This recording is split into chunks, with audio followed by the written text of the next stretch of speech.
Здравейте хора, аз съм Александър Ценев и както виждате днес играем отново Head Soccer 2017 година. Днес ще играем Divisions. Както виждате аз съм във втора дивизия и вече съм в Реал Мадрид преминал.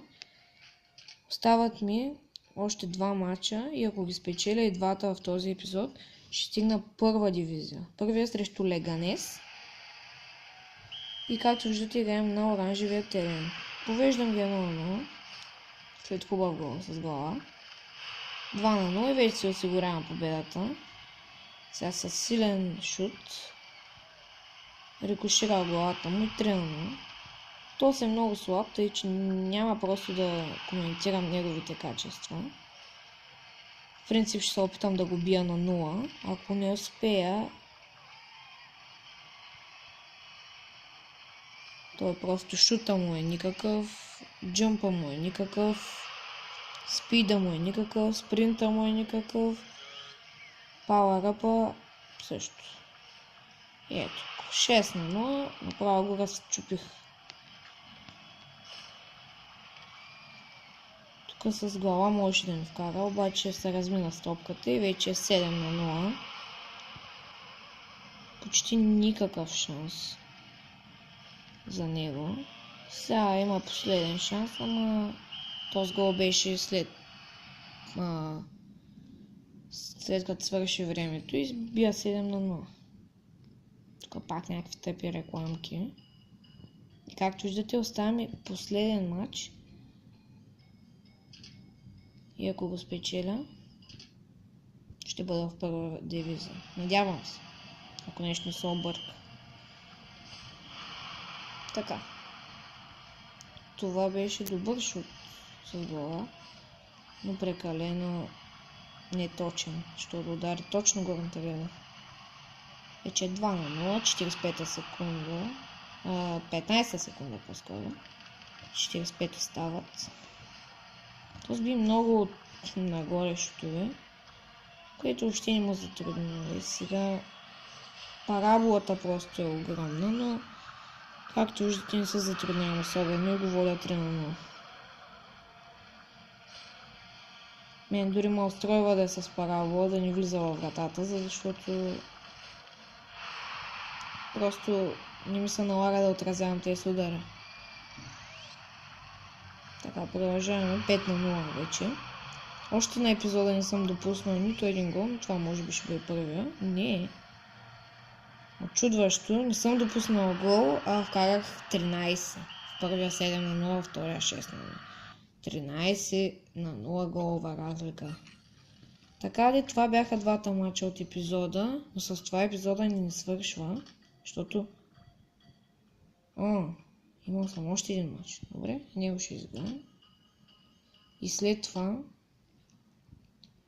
както казах, няма да свърши епизода с това, ами ще покажа състава на Реал Мадрид, какви лица са, защото аз първо разкрих на вас как изглеждат Роналдо, Бейл, Бензема и от Барселона разкрих някой, ама това няма голямо значение, защото не сте видели всички, защото основно защитниците изглеждат много смешно. Капитана им Серхио Рамос, защитника Пепе и Марсел. Ето, той просто като се затваря и мен много ме дразни. Защото той не играе за загуба. Той, не знам, трябва да играе за победа.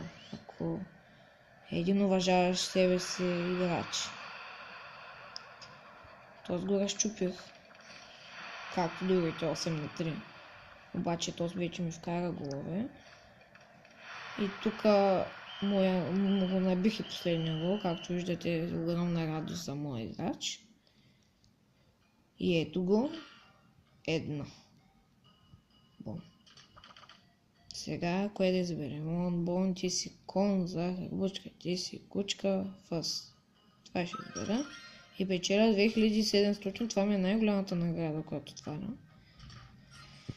И тук и пари, че ще дойдат. И пак рекламирам някакви глупости.